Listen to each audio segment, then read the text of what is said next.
Hello dear students, मैं हूं दिनेश यादव और एक बार फिर से आपका बहुत बहुत स्वागत है आपके अपने YouTube channel Spartans learning media पर। Today we will discuss about the non ideal solution. पिछले वीडियो लेक्चर में हम लोगों ने केवल आइडियल सोल्यूशन को कंप्लीट कराया था, तो उसमें क्या है कि आपका नॉन आइडियल सोल्यूशन रह गया था।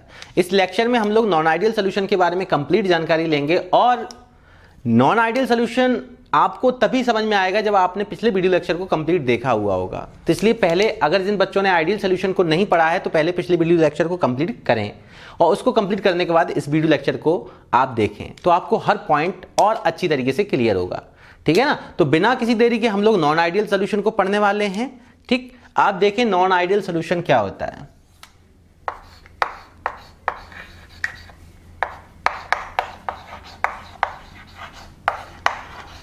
Non ideal solution,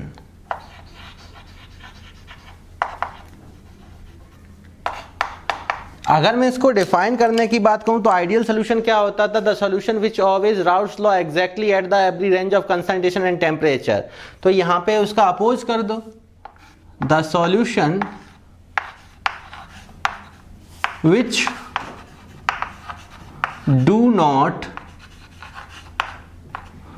do not obey Raoult's law. Simple इतना ही रखें, ऐसा सॉल्यूशन जो राउल्स लॉ का पालन ना करे या ओवे ना करे। ठीक है। अब ये दो कैटेगरी में डिवाइड किया गया। Non ideal solution are further classified into category. इसको ही आप समझें बहुत अच्छी तरीके से। पहला होता है positive deviation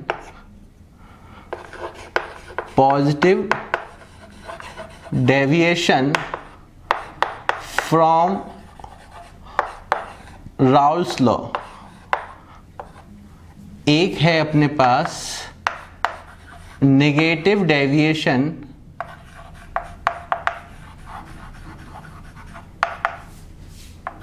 from Raoult's law. तो एक पॉजिटिव डेविएशन है, एक नेगेटिव डेविएशन है। इसका क्या मतलब है? इसको नॉन आइडियल को समझ लें थोड़ा सा।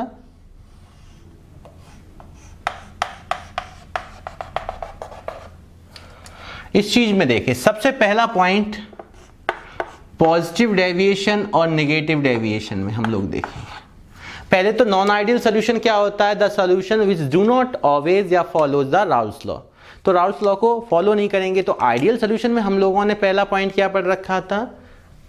यहां पे ध्यान रखना, जो वॉल्यूम चेंज होता है मिक्सचर का, ये ऑलवेज ग्रेटर देन जीरो।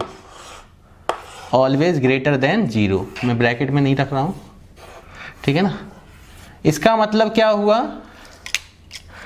यहां पे हम लिख सकते हैं that is volume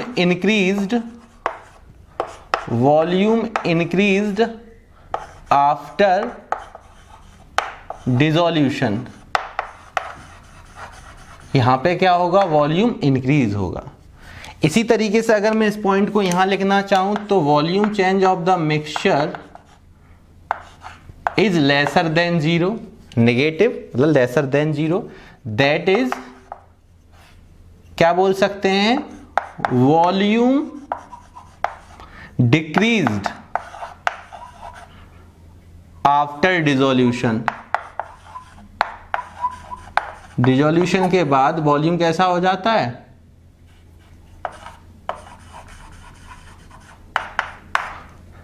decrease. In points को और अच्छी तरीके से समझेंगे। पहले हम इन चीज को लिख ले रहे हैं एक बार। सेकंड, आपका जो पॉइंट यहां आपको ध्यान रखना है, यहां पे जो होता है enthalpy change of the mixture is also greater than zero. Here enthalpy change of the mixture is lesser than zero. इसका मतलब क्या हुआ आपका? इसका मतलब समझ लें, दैट मीन्स डिसोल्यूशन कैसा होगा? अगर ग्रेटर देन जीरो है तो पॉजिटिव वैल्यू आ गई, और डेल्टा एच अगर पॉजिटिव होता है तो एंडोथर्मिक। तो एंडोथर्मिक डिसोल्यूशन, एंडोथर्मिक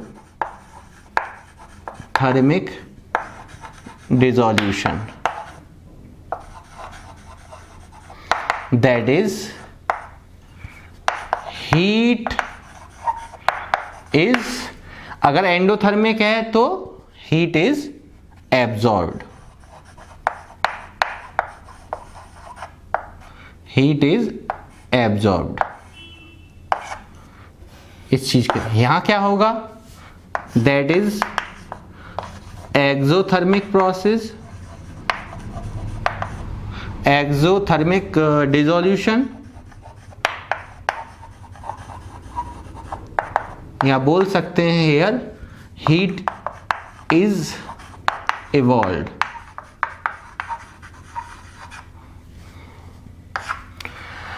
और अगला पॉइंट यहां पे क्या ध्यान रखना है, जो काफी इंपॉर्टेंट होता था उसमें भी हमारे लिए, कि here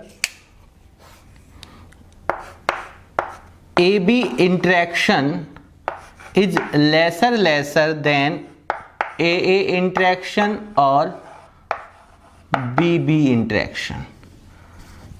Here AB interaction is greater than AA interaction और BB interaction. इसको आप लिख भी सकते हैं, क्या लिख सकते हैं, positive deviation from routes law में क्या ये लिखा है कि intermolecular interaction of solvent solute molecule, वही चीज है, ए सॉल्वेंट के लिए यूज कर रहे हैं, बी सॉल्यूट के लिए यूज कर रहे हैं, तो interaction between the solvent solute molecule is weaker then solvent और सॉल्यूट मॉलिक्यूल। वहां पे इक्विवेलेंट होता था, इक्वल होता था इंटरेक्शन, चाहे सॉल्वेंट के लिए बीच में हो, चाहे सॉल्यूट के बीच में हो, या सॉल्वेंट के बीच में हो। पर यहां पे सोचने वाली बात ये है सर, यहां ग्रेटर तो पॉजिटिव समझ में आता है, यहां लेसर नेगेटिव समझ में आता है, पर डाउट तो इस बात का होता है कि यहां ये ग्रेटर है, यहां ये लेसर है, तो पॉजिटिव का, यहां से आपका इनका मतलब पॉजिटिव और नेगेटिव का नहीं है। इनमें आप देख सकते हैं, उसको ध्यान रखने के लिए आप ऐसा सोच के चल सकते हैं, पर एक्चुअल ऐसा नहीं होता है। वो बात भी मैं क्लियर कर रहा हूं कि यहां पे आप लैंग्वेज में क्या बोल सकते हैं, intermolecular interaction between the solvent molecule is weaker than the solvent और सॉल्यूट मॉलिक्यूल्स। यहां क्या बोल सकते हैं, intermolecular interaction between the solvent molecule is higher या ग्रेटर देन द किसकी अपेक्षा, सॉल्वेंट और सॉल्यूट मॉलिक्यूल। अब इस चीज से कैसे, यही चीज हम आपको क्लियर करेंगे, पहले आप इसको देख लें एक बार। और हम लोग यहां से पॉइंट क्या लिख सकते हैं कि जो ऑब्जर्व्ड प्रेशर होता है वो ज्यादा होता है थ्योरेटिकल प्रेशर से। यहां पे हम लोग क्या लिख सकते हैं कि ऑब्जर्व्ड प्रेशर जो होता है वो लेसर होता है किससे, थ्योरेटिकल प्रेशर से। दैट मीन्स हम यहाँ पे दिखा सकते हैं कि PA जो होता है वो क्या होता है, ग्रेटर होता है P0A इंटू चाहिए से, एंड PB जो होता है B कंपोनेंट के लिए जो पार्शियल प्रेशर होता है वो उसकी वेपर प्रेशर, ये B के लिए है, तो PB0 एंड चाई B। और अगर मैं यहाँ पे बोल सकता हूँ दैट इज जो P टोटल होता है वो क्या होता है, P टोटल किसके इक्वल होता था, PA और PB।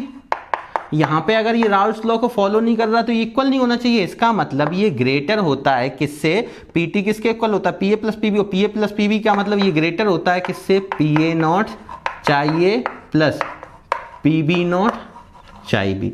इसी तरीके से आप यहां दिखा सकते हैं कि PA क्या होता है, लेसर होता है PA0 चाहिए से, और PB क्या होता है, ये लेसर होता है PB0 चाई B से, और दैट इज करके हम दिखा सकते हैं P टोटल यहां भी अनइक्वल होता है, अनइक्वल है। देखो यहां ग्रेटर है, यहां लेसर है, इसका मतलब इक्वल तो है नहीं, है तो कम है या ज्यादा है, तो ये PA plus PB, that means PA plus PB के क्यों नहीं इक्वल होता है, क्योंकि ये लेसर होता है किससे, PA, इसकी वैल्यू रखो, PA क्या होता है PA0 इंटू चाहिए, और प्लस PB क्या होता है PB0 इंटू चाई B। यहां पे और चीजें क्लियर करते चल रहे हैं हम लोग, यहां पे ये चीज अपने को क्लियर हुई यहां तक। और हम लोग यहां पे बोल सकते हैं, ये हो गया P ऑब्जर्व्ड वाला। यहां पे हम लोग एक पॉइंट और क्लियर कर सकते हैं, ये चीजें हो गई हमारे पास, तो हम लोग लिख सकते हैं A and B both are easily escape या escape easily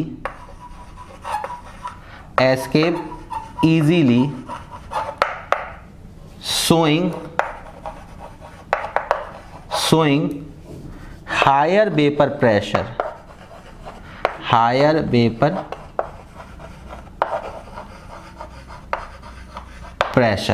और यहां पे लिख सकते हैं हम पांचवा point, A and B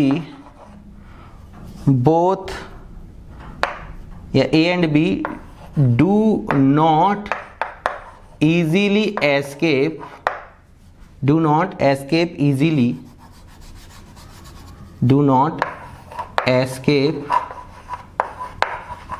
easily, so showing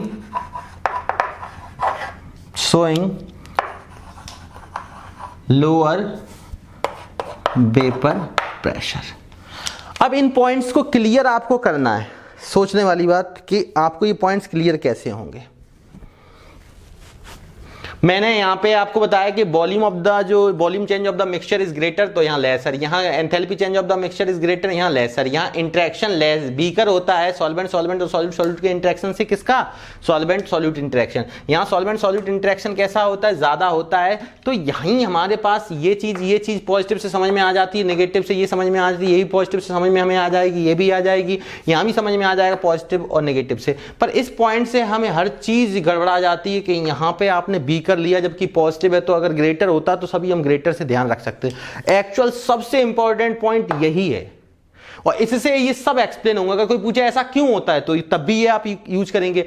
ये पूछा जाए कि ऐसा क्यों होता है तो भी आप इसी का रीजन देंगे, इसी के थ्रू। कैसे, तो एक बार आप स्क्रीनशॉट ले लें तो मेरे को थोड़ा सा जगह मिल जाएगी, तो मैं इसको आपको एक्सप्लेन करता हूं। जल्दी से स्क्रीनशॉट ले लें। अभी आपकी पूरी बात नहीं हुई है, पूरा वीडियो देखें आप। पूरी बात समझने के लिए आपको हर पॉइंट को देखना होगा और इन पॉइंट्स को समझने के लिए आप पहले स्क्रीनशॉट ले चुके हैं, तो इस पॉइंट को मैं अब समझाता हूं। उस बात को एक बात को बारीकी समझना, क्योंकि वो हम लोग प्रैक्टिकली नहीं देख रहे हैं, एक अनुमानित वैल्यू लेके चेक करते हैं कि ऐसा है कि नहीं है। ठीक है, चलिए।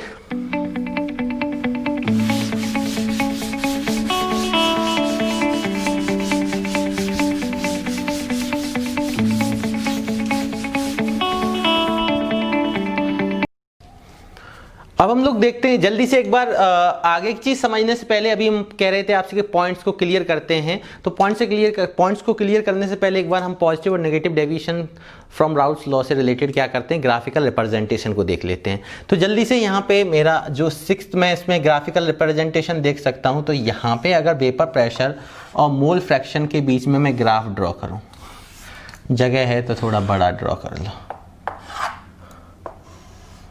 अब यहाँ पे क्या है अपने पास, सपोज करो यहाँ पे मेरे पास A कंपोनेंट 0 है और B कंपोनेंट 1 है। यहाँ पे सपोज करो मेरे पास A1 है और B की कंपोजिशन 0 है। तो इसका मतलब मोल फ्रैक्शन A का इधर लेफ्ट टू राइट इंक्रीज हो रहा और B का राइट टू लेफ्ट। यहाँ पे मैंने वेपर प्रेशर लिया। अब यहाँ पे प्योर B है तो यहाँ प्योर B का वेपर प्रेशर मान लो आप PV0। यहाँ पे प्योर कंपोनेंट A है तो यहाँ पे A का हम लोग जैसे हम लोग पहले लेके चलते थे वेपर प्रेशर। अब यहाँ ओरिजिन से कौन पास होगा, जो इसका कंपोजिशन 0 है वो यहाँ से ओरिजिन से पास होगा। तो हमने इसको यहाँ से पास कराया, ये A है, ठीक है यहाँ पे। तो ये 0 से 1 की ओर जा रहा है तो ये PA हो गया, ठीक है। अब यहाँ पे किसका आने वाला है, ये किसका है, B का। तो यहाँ पे अगर आप देखेंगे तो यहाँ पे कौन आ गया, ये अपने पास, ये आ गया अपने पास PB। और अगर रिजल्टेंट देखना चाहेंगे तो ये हमारे पास P टोटल हो गया, ठीक है ना। ये हमारे पास क्या है, P total, PA plus PB। But यहाँ पे एक्चुअल में क्या होता है वो समझने की कोशिश करिए। ये मैं अभी बीच में दिखा दूंगा आपको कि अगर नॉर्मल था तो हम लोग ऐसे ड्रॉ कर लेते थे, पर अब मेरे पास पॉजिटिव डेविएशन है। पॉजिटिव डेविएशन है, इसका मतलब हम लोगों ने लिखा था A और B एस्केप कैसे, easily. So higher vapour pressure is showing the higher vapour pressure. तो पहले की अपेक्षा ये वेपर प्रेशर ज्यादा शो करते हैं तो A भी ज्यादा शो करेगा। तो ये अपने लीड जितना वेपर प्रेशर पहले से ज्यादा शो करेगा तो डेविएशन पॉजिटिव होगा। तो ये इस तरीके से हम लूप के रूप में दिखा देते हैं इसको, पॉजिटिव। यहाँ पे ये ज़्यादा शो करेगा, तो इसको हम लोग इस तरीके से दिखा देते हैं।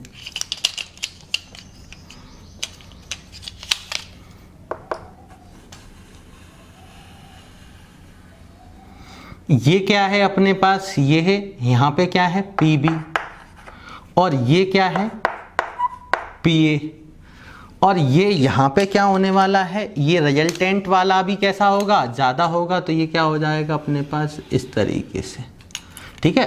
क्योंकि जो रिजल्टेंट था उससे ज़्यादा है तो अपर लेयर से आप लोग उसको शो कर देंगे। मतलब यहाँ पे जो P टोटल है वो कैसा था, ग्रेटर था PA प्लस PB, ठीक। ये चीज़ अभी हम लोग पढ़ के आए थे कि जो P टोटल था एक्चुअल में क्या था, P नॉट A इंटू चाई A plus P not B into चाई B, और इसको ये कैसा ग्रेटर का साइन है तो हर जगह डेविएशन कैसा है, पॉजिटिव।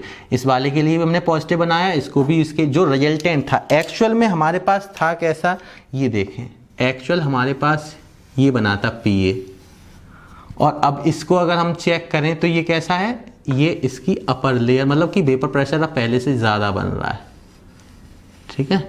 और अगर मैं पहले की बात करूं तो ये पहले कैसा था, इस तरीके से, और अब कैसा है इसका पॉजिटिव डेविएशन, ये देखो दिखाई दे रहा है, ठीक है। इसी तरीके से रिजल्टेंट का भी दिखाई दे रहा है। इस चीज़ को भी हम क्लियर करते हैं। फिलहाल अभी हम नेगेटिव डेविएशन को भी अगर बना ले रहे तो यहाँ पे नेगेटिव डेविएशन का देखें किस तरीके से हम लोग यहाँ बना सकते हैं। वही तरीका ले लीजिए, यहाँ पे A 0 कंपोजिशन, B 100%, यहाँ पे A 100%, B 0, यहाँ पे कौन आएगा 100% A है तो PA नॉट, यहाँ पे 100% B है तो PB नॉट, ये मोल फ्रैक्शन है, ये वेपर प्रेशर है, ठीक है।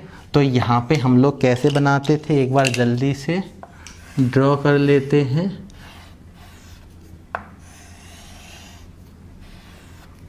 और ये इस तरीके से बनाते हैं।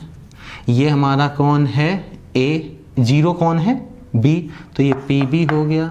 ये कौन है 0 A, तो ये PA हो गया, ठीक है। ये हमारा रिजल्टेंट हो गया वेपर प्रेशर। और यहाँ पे नेगेटिव डेविएशन है तो इसमें क्या होगा, पहले की अपेक्षा टोटल प्रेशर कैसा होगा, कम होगा, तो ये इसके नीचे से हम लोग ड्रॉ कर देंगे।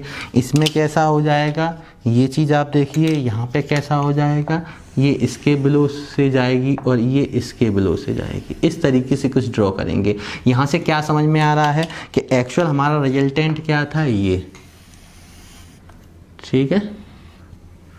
तो हमारे पास जो टोटल प्रेशर है वो एक्चुअली कैसा है, lesser than PA plus PB, ये हम पीछे आपको बता चुके हैं।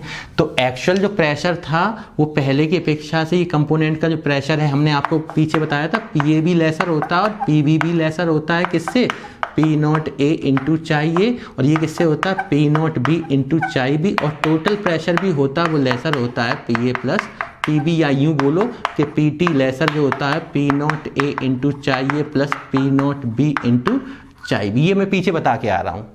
पर ऐसा होता क्यों है, नॉर्मल था तो सीधे सीधे हम लोग लाइन से ड्रॉ कर रहे थे वेपर प्रेशर को, और रिजल्टेंट को भी हम लोग एक स्ट्रेट लाइन से ड्रॉ कर रहे थे। यहाँ पे पॉजिटिव है तो हम प्रेशर भी कैसा है, ऑब्जर्व प्रेशर ज़्यादा होता है तो हम हर जगह उसको पॉजिटिव वे में डेविएट करते हुए दिखा रहे हैं, नेगेटिव वे में इधर डेविएट करते हुए दिखा रहे लाइन से नीचे। ये अगर हम लोग देखना चाहेंगे तो ये इस लाइन के नीचे है, ठीक है। पहले कैसी थी, स्ट्रेट, और अब कैसी है, कर्व। और ये जो अगर आप इसको देखेंगे तो पहले कैसी थी, ये स्ट्रेट, और अब कैसी है, ये डेविएट बिलो द, ठीक है। तो इस चीज़ को आप ध्यान दीजिएगा। एक्चुअल में हमारे पास ऐसा होता क्यों है, इस पॉइंट को क्लियर करने के लिए मैं आपको ये वाला पॉइंट क्लियर करता हूँ। अभी हमने बताया था आपको दोनों डायग्राम को भी, हर पॉइंट्स को अगर हम क्लियर करना चाहें तो क्या कह सकते हैं कि पहले तो वो पॉइंट क्लियर हो जाए कि AB का इंटरेक्शन पॉजिटिव में बीकर क्यों होता है।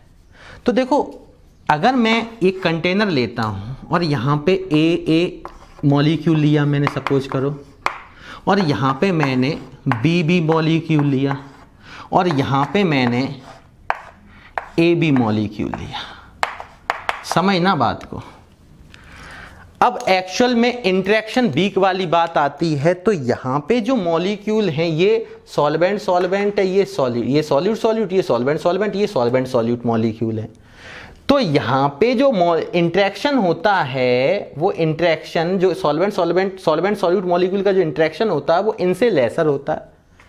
अब ऐसे की होने की वजह क्या है? क्योंकि यहाँ पे ए एक दूसरे को अट्रैक्ट कर रहे हैं, यहाँ पे बी एक दूसरे को अट्रैक्ट कर रहे हैं, पर यहाँ पे ए बी एक दूसरे को रिपेल करेंगे, हेट करेंगे। ए बी एक दूसरे को क्या कर रहे होंगे? रिपेल।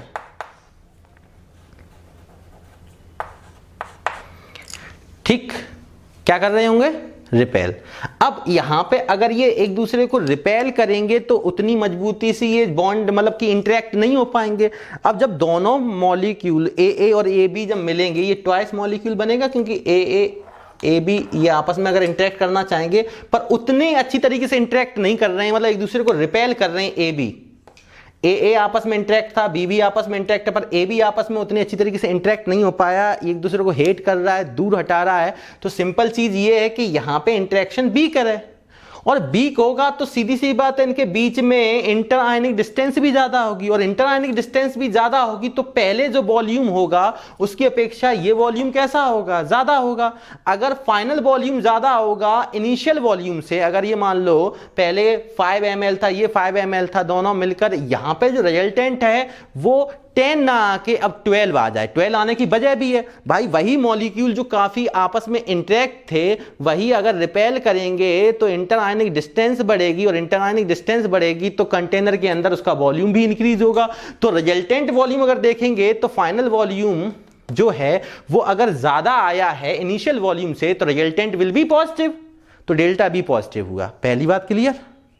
दूसरी बात, डेल्टा एच की अगर मैं बात करूं, आप कोशिश करिए कि ये बॉन्ड इंटरेक्शन इनके बीच में होल्डिंग गुड है, यहां भी होल्डिंग गुड है, तो यहां पे सपोज करो इसके बॉन्ड को ब्रेक करने के लिए मैंने फिर से क्या लगाया? 8 किलो जूल पर मोल एनर्जी खर्च हुई। यहां भी सेम इंटरेक्शन है, ए और बी का इंटरेक्शन सेम है, बट ए बी का इंटरेक्शन डिफर है क्योंकि वो लेसर है, तो यहां पे भी 8 किलो जूल हुआ। जब इन दोनों बॉन्ड को तोड़ा तो इतने किलो जूल पर मोल की आवश्यकता हुई, पर इसको जब जोड़ा, जब ये आपस में कॉलिजन करेगा, जब ये आपस में फॉर्मेशन करेगा तो कोलाइड होगा और वहां पे हीट एनर्जी रिलीज होगी, और रिलीज होगी क्योंकि ये पहले की अपेक्षा कैसे वीकर है, क्योंकि एक दूसरे को पहले से ही रिपेल कर रहे हैं, और रिपेल कर रहे हैं। कोई पहले से ही एक दूसरे से दूर जाना चाह रहा हो तो बीच में उनको हटाना आसान है, कम ताकत में ही हम लोग उसको क्या कर सकते हैं? हटा सकते हैं। तो यहां पे इसका बॉन्ड वीक है, तो यहां पे जो एनर्जी जो रिलीज होगी तो सिंपल सी चीज है वो कैसी होगी भाई? ये आपस में अच्छी तरीके से कॉलिजन करेंगे ही नहीं। क्यों? क्योंकि ये एक दूसरे को रिपेल कर रहे हैं,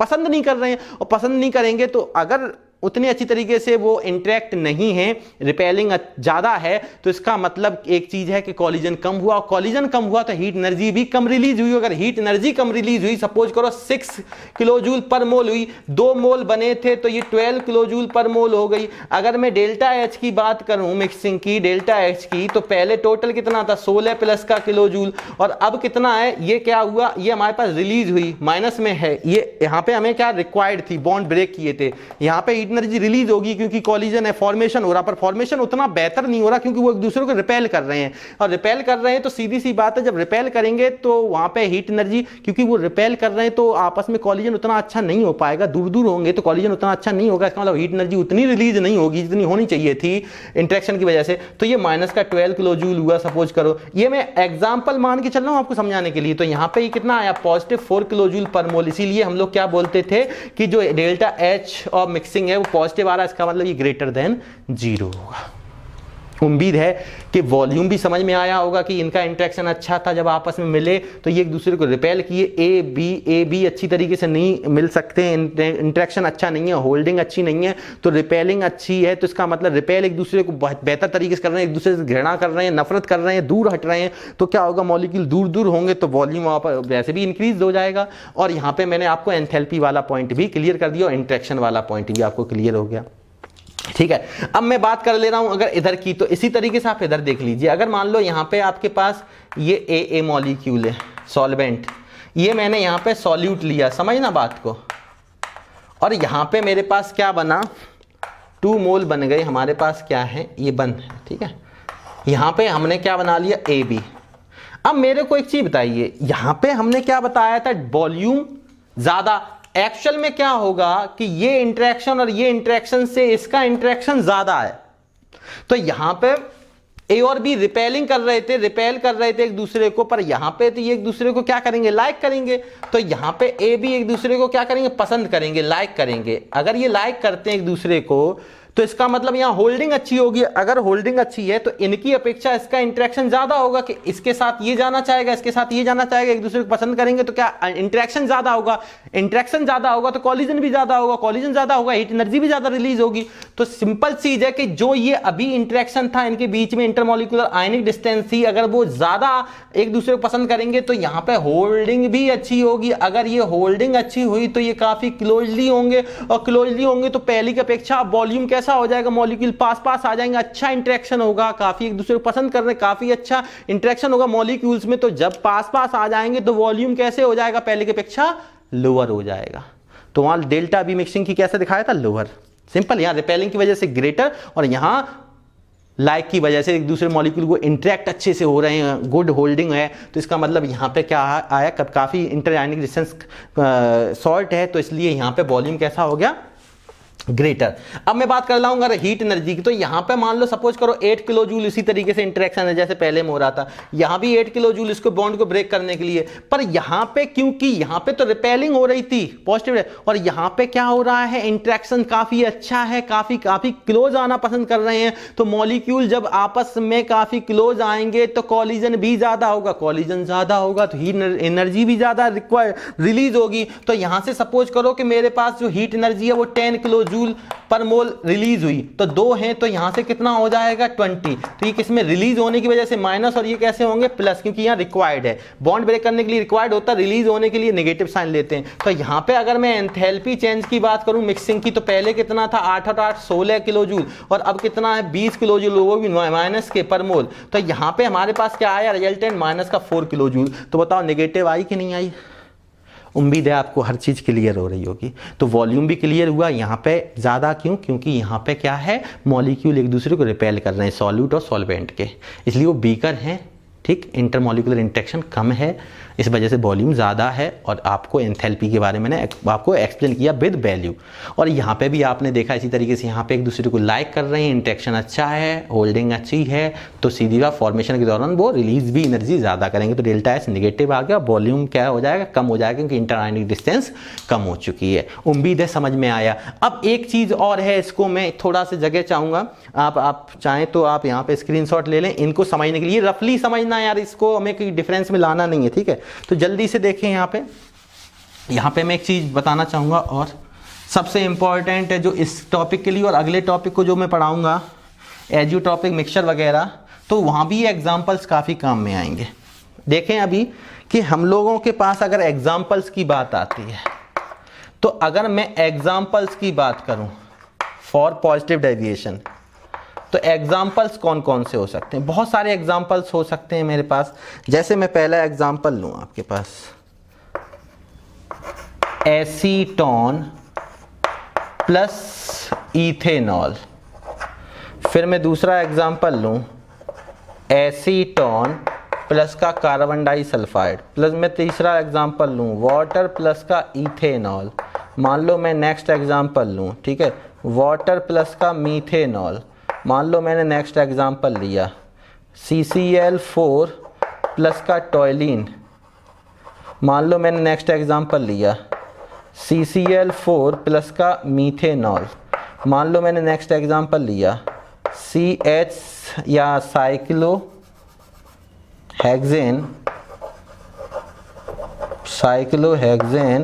प्लस इथेनॉल। ये कुछ एग्जाम्पल मैंने लिए। अब इन एग्जाम्पल्स को आप समझें।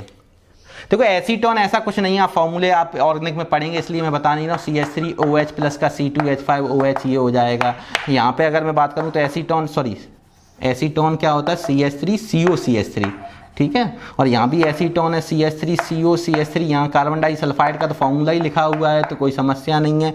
यहाँ पे वाटर, ये सब फॉर्मूले लिखे हैं। अगर मैं टॉयलिन की बात करूँ तो टॉयलिन क्या होता है आप लोग जानते हैं, ये C6H5CH3, मतलब बेंजीन के ऊपर आप मिथाइल ग्रुप लगा देते हैं। और साइक्लोहेक्सेन आप जानते हैं, ठीक है, ये साइक्लोहेक्सेन है, 6 कार्बन रिंग है, पर ये बेंजीन नहीं है, अंदर बॉन्ड नहीं बने हुए, ठीक है। तो ये सब चीज़ आप जानते हैं, पर मैंने इन्हीं को एग्जाम्पल क्यों लिया, क्योंकि आपके लिए बात आएगी कि सर जैसे आपने आइडियल में जुगाड़ बताई थी, वैसे कुछ जुगाड़ अगर निकल आए, क्योंकि बोर्ड एग्जाम में जितने आपके यूज होते हैं वो सभी मैंने एग्जाम्पल्स में लिख दिए हैं।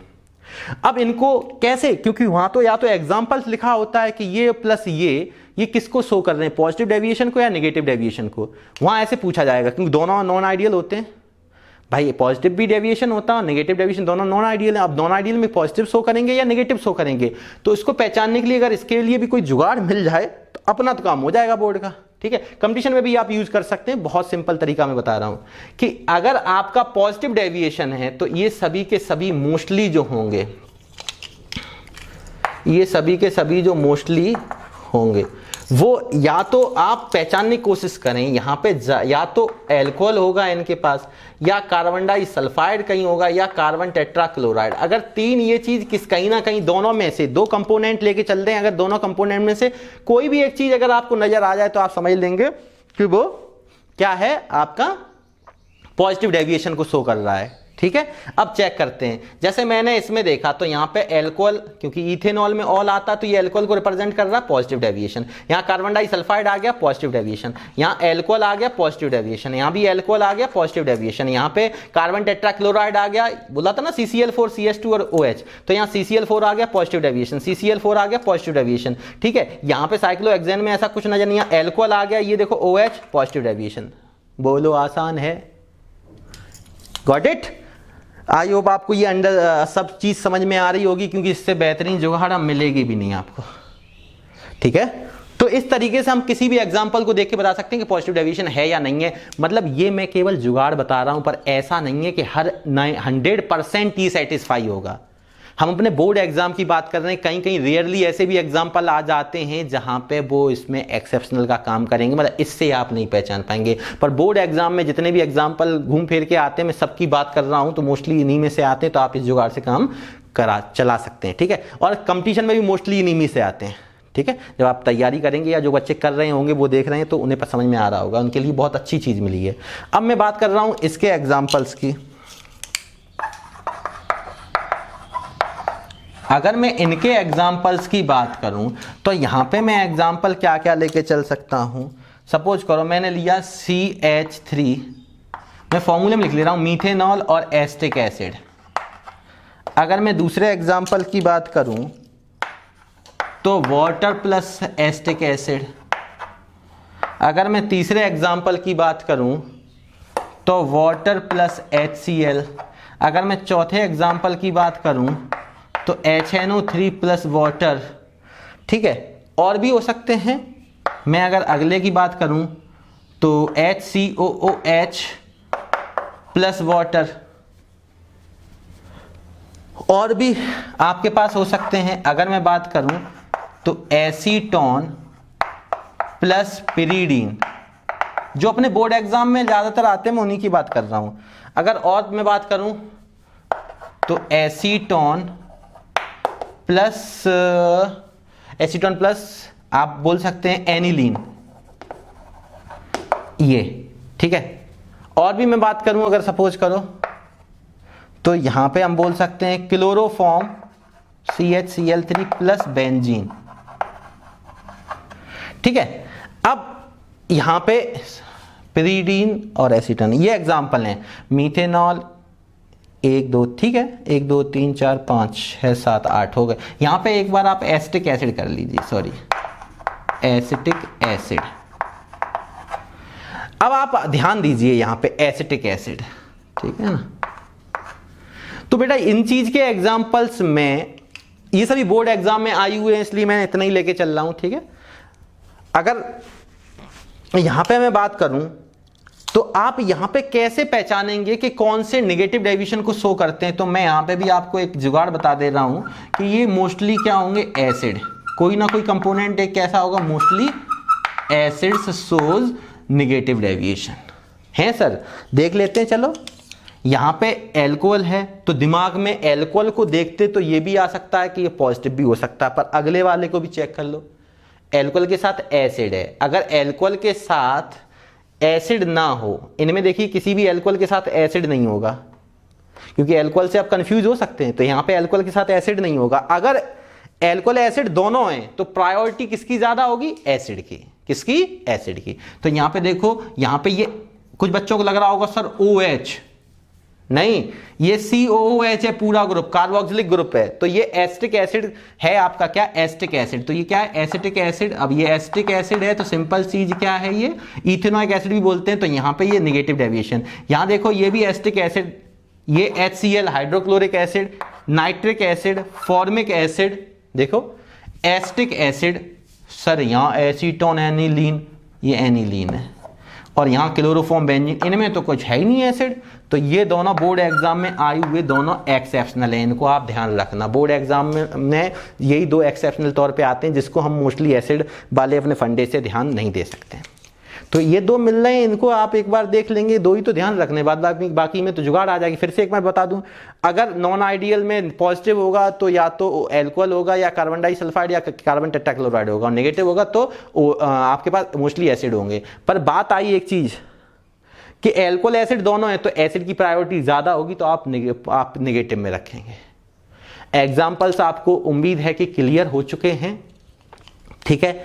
और यहां पे हमने अपना नॉन आइडियल को भी कंप्लीटली क्या कर लिया है? कंप्लीट कर लिया है। तो आइडियल हम लोगों ने वहां पढ़ा था। और एक खास बात, अगर जल्दी से मैं आपको एक चीज और कहना चाहूंगा, जल्दी से अगर थोड़ा सा आप ध्यान दें कि अगर आपके पास कुछ ऐसा आ जाए, सपोज करो कि आइडियल और नॉन आइडियल की डिफरेंस बताओ, तो यार मैं इतना पढ़ा चुका हूं आइडियल पिछले वीडियो लेक्चर में, इसमें नॉन आइडियल, तो आप क्या लिखेंगे? एक तरफ आइडियल, एक बार मैं बता दे रहा हूं जल्दी से, आप क्या करेंगे? यहां पे देख लें एक बार, यहां पे आपने लिखा जैसे आइडियल और इधर लिख लिया नॉन आइडियल। नॉन आइडियल में भी आप कैसे इसको डिवाइड करेंगे? दो पार्ट में, यहां पे लिखा पॉजिटिव डेविएशन, यहां पे लिखा नेगेटिव डेविएशन। इस चीज को ध्यान रखना। लिखने का तरीका मैं कैसे बता रहा हूं कि यहां आइडियल तो यहां नॉन आइडियल, ठीक है।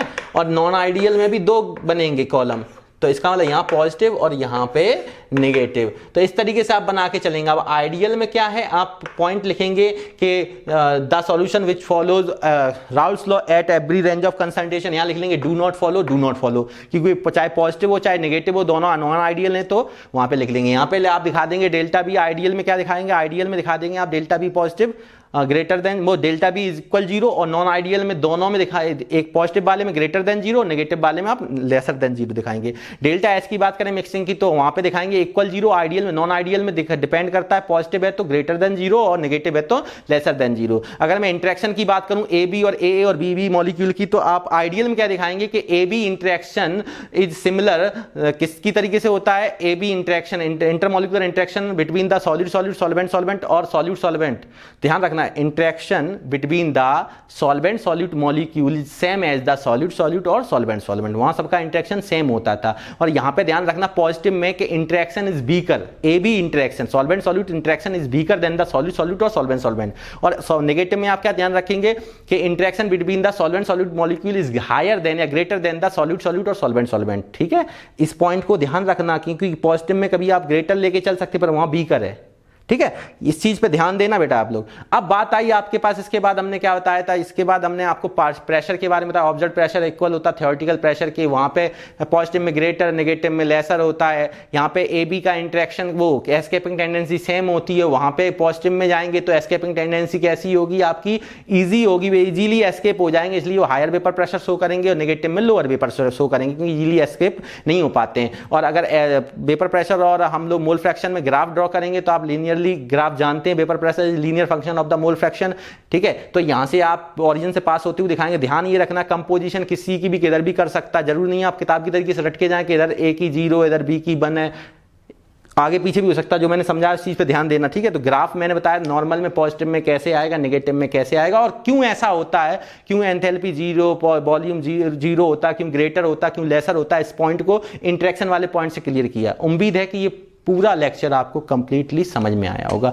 और जिन बच्चों को दोबारा एक बार लिखने के बाद एक बार वापस से, जब पूरा आप लिख के बना के, अभी आप वीडियो लेक्चर देखते हुए कॉपी पे लिख रहे हैं, एक बार इसको क्या करिएगा, जब कॉपी पे अपने हैंड राइटिंग में लिख लें तो कॉपी को एक बार पढ़ लीजिएगा अपनी वाली राइटिंग में। उसके बाद ईयरफोन या किसी के थ्रू आप क्या करेंगे, इसको वापस से देखिएगा, फिर आपको और क्लियर हो जाएगा। ठीक है, चलिए एक बार हम लोग इस वीडियो लेक्चर में ये सब चीज कंप्लीट हो चुकी है, तो इट्स इनफ फॉर टुडे। ठीक है, और क्या करेंगे आप लोग? स्वस्थ रहेंगे, पढ़ते रहेंगे, और बने रहेंगे अपने स्पार्टन्स लर्निंग मीडिया चैनल के साथ। Thank you. जय हिंद, जय भारत।